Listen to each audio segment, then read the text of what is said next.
Earlier this week, we told you about the troubles in establishing a facility to train physiotherapists and other like disciplines in the north. The medical community has expressed deep disappointment. It's a challenge to fill those specialties, but the province assures it will happen. It was a celebration back in 2012. The wheels were set in motion for a northern and rural cohort for physiotherapy students.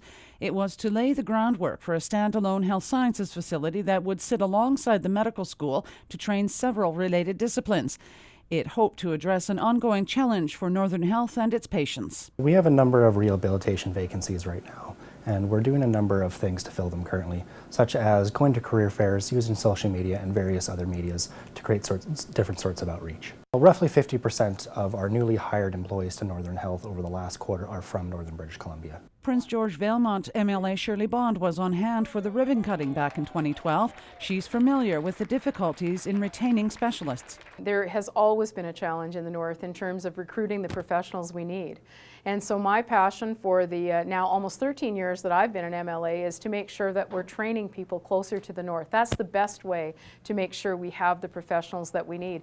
And in my view, it's not just physiotherapy. It's occupational therapy, it's speech therapy, it's all of those professionals that we need to have in Northern British Columbia. The news of a delay in plans for a health sciences centre at UNBC is a bit of a blow, but Bond says, like so many healthcare facilities in the north, she won't let this one fade away. I was a huge advocate for the medical program, the cancer centre, all of those things. So I think there is disappointment that it can't happen as quickly as people might like, but I'm not going to give up on it, and I know that my colleagues, John Rustad, Coralie Oakes, Mike Morris, all of us want to see increased capacity in the north, and we're going to keep working to that end. Currently, there is a shortage of 8 physiotherapists alone in Northern Health, not including other disciplines such as occupational therapy and speech-language pathology. Often the problems we run into is the scope of practice of the individuals required to work within our facilities. It's quite larger than your average facility.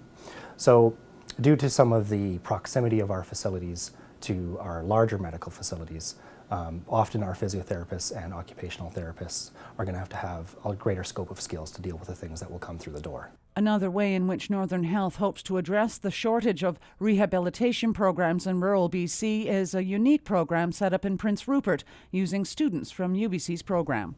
Cheryl Jan, CKPG News.